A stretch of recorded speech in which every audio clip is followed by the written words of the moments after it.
il est clair qu'ils ont entre leurs mains, sans qu'on le sache, une arme redoutable qui s'appelle le nitrate d'ammonium et qui, combiné à du fuel, peut devenir quasiment l'équivalent de la TNT pure. Avec ça, vous rasez des bâtiments, dans une ville, vous pouvez faire des centaines, voire des milliers de victimes, si la charge est suffisamment importante. Plus d'État. La France s'est effondrée en 3 jours, livrée aux assassins qui tiennent les rues, aux chiens de guerre qui terrorisent les campagnes. Partout, le pillage, la folie, la survie. Partout, le silence des réseaux détruits. Dans le premier volet de Guérilla, vous disiez que rien n'était gratuit, vous vous basiez sur des scénarios. Dans le second volet, est-ce que vous vous êtes basé sur des prévisions des renseignements généraux une nouvelle fois ? Alors je travaille encore une fois dans le second volet de Guérilla, donc sur les prévisions du renseignement, de l'état-major, mes contacts au sein de la police, de l'armée, etc. Je bénéficie d'un certain nombre d'informations assez privilégiées, donc c'est uniquement sur elles que je m'appuie pour élaborer le scénario de ce livre, c'est-à-dire la société après la chute, après les 3 jours qui mènent à son effondrement. Qu'est-ce qui se passe ensuite? C'est-à-dire une fois qu'il n'y a plus d'État, plus d'électricité, que les citoyens sont livrés à eux-mêmes, qu'il n'y a plus de forces de l'ordre, il n'y a plus de police et d'armée, qu'est-ce qui se passe? Donc il y a aussi l'étude des guerres civiles, il y a vraiment pas mal d'informations qui sont glissées dans le livre, évidemment de manière romancée, mais il n'empêche que tout ce qui se passe dans le livre n'est pas gratuit, ça repose sur un travail de renseignement. Est-ce que l'effondrement peut aller aussi loin que cet état de nature et de la guerre, de tous contre tous qui est décrit dans le livre ? Je pense nos sociétés modernes sont très fragiles, en fait, sont très vulnérables parce qu'elles sont très complexes. Et donc, dans une machine complexe, quand vous avez un accroc quelque part, rapidement, ça peut entraîner la mise hors service de l'ensemble de la machine. Je ne dis pas que ça va être un état durable, que la machine ne va pas reprendre à un moment donné le contrôle, mais il peut y avoir une parenthèse, comme celle que je décris dans le livre, et là, pour le coup, une parenthèse où les individus, qui sont habituellement les rouages de cette machine, sont tout à coup livrés à eux-mêmes. Donc à un retour, à un état de survie, puisque si vous n'avez plus d'électricité, vous n'avez plus d'eau potable, vous n'avez plus de moyens de conserver la nourriture, de vous réchauffer, de communiquer, de vous soigner, enfin de faire appel à des secours. Donc c'est vraiment chacun pour soi et tous contre tous. Vous décrivez ce militant hystérique progressiste et qui bascule dans le côté inverse du prédateur, finalement, entre celui qui écrase les autres par la victimisation et celui qui écrase les autres par survie. Il n'y a qu'un pas. Comment il bascule ce personnage ? Je ne serais pas étonné, je pense, de voir des individus qui se prétendent progressistes, fraternité, humanisme, etc., devenir peut-être les plus redoutables, on va dire survivalistes dans une situation comme ça. Parce que déjà, ce qu'on ne voit pas chez ces individus, avec une certaine naïveté sans doute, c'est que ce progressisme qui est proclamé à longueur de journée leur permet d'acquérir un statut de pouvoir, en fait. Parce qu'il suffit de dire « je suis progressiste, j'aime mon prochain » et ça fait de vous quelqu'un de bien, donc vous êtes au-dessus des autres. En réalité, en proclamant comme ça cette fraternité de façade, on acquiert un pouvoir. Donc c'est une manipulation. Et je pense que ces individus-là ont donc cette espèce de perversité en eux. Pour certains, elle est sans doute même inconsciente. Et donc je pense qu'à partir de là, quand ils seront confrontés à une autre situation, ils s'y adapteront sans doute très vite et pourront aller très loin dans l'immoralité la plus totale. Ce sont des gens qui s'adaptent au modèle dominant, quel qu'il soit. Et qui pourrait incarner le personnage de Victor Escar, cet homme qui fait tout pour devenir lui-même un homme providentiel ?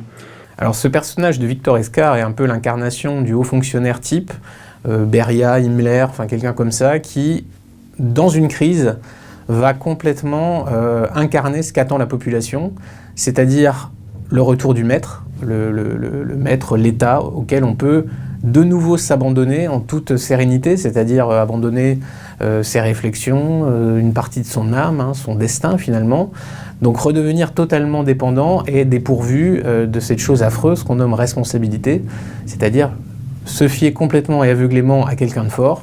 C'est ce que sont aujourd'hui nos compatriotes, malheureusement, on ne s'en rend même pas compte, mais nous sommes tous un peu dans cet état d'extrême domestication. Et nous sommes vraiment demandeurs de ça. Donc dans une situation de crise, un scénario comme ça, avec un individu suffisamment habile pour incarner cet ordre suprême, un peu totalitaire, aura l'attention des foules. Ça s'est déjà produit et je pense qu'évidemment ça va se reproduire.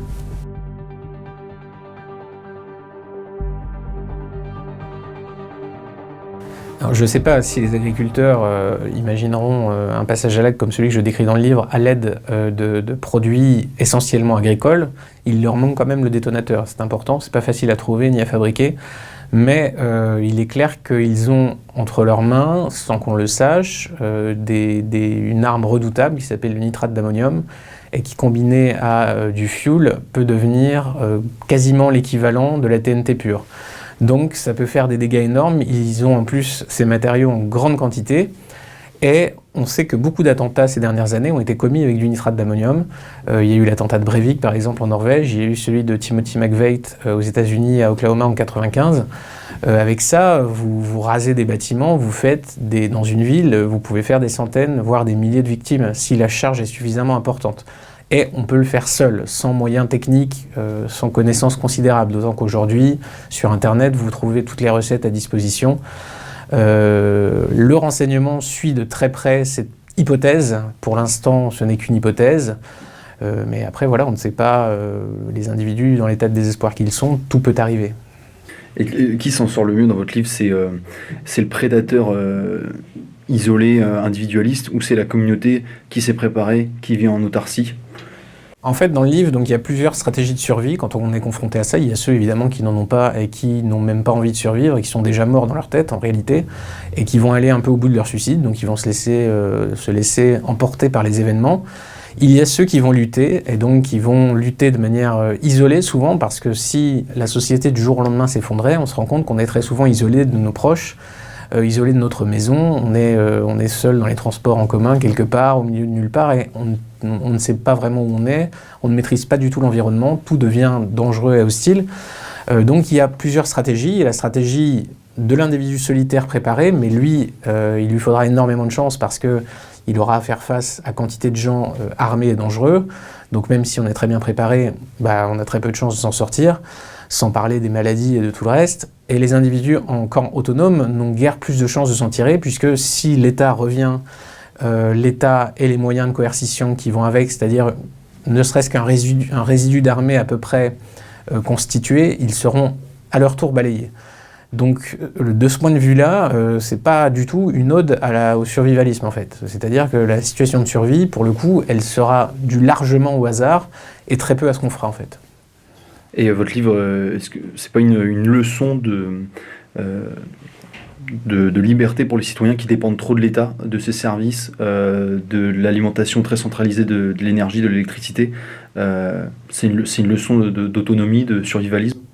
Moi, j'ai l'obsession un peu de ce fascisme domestique, c'est-à-dire du fait que tous, nous sommes ultra dépendants en fait de notre système d'alimentation, de conservation des aliments, du système technologique en tant que tel, finalement, les transports, l'électricité en particulier, parce que vraiment sans l'électricité, il faut se rendre compte qu'on n'est plus rien, on n'a plus l'information, on n'a plus la conservation de la nourriture, vraiment tout s'effondre, on n'a plus le chauffage, on n'a plus les moyens de prévenir les secours, de les organiser.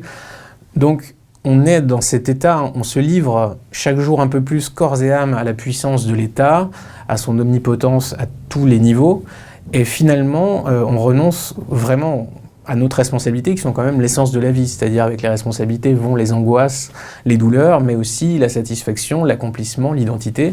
Et je pense que si on renonce totalement à notre indépendance et au risque de la liberté, eh bien, alors sans risque, et peut-être avec la satisfaction du confort du cochon qui est bien nourri, on se retrouve dans un état de dépendance désastreux, finalement. Et pour conclure, est-ce qu'on peut s'attendre peut-être à un troisième volet? Alors là, cette fois, en effet, je ne pensais pas écrire cette suite, mais beaucoup de lecteurs me l'ont demandé avec insistance, et finalement, à force d'y réfléchir, je me suis dit que c'était une idée intéressante. Et il y a déjà dans un coin de ma tête la suite de la suite, donc le troisième volet, la suite et la fin. Évidemment, son écriture dépendra de l'accueil qui est réservé à ce tome 2. Si l'accueil est bon, il y aura une suite, ça c'est sûr. Si l'accueil n'est pas bon, on verra.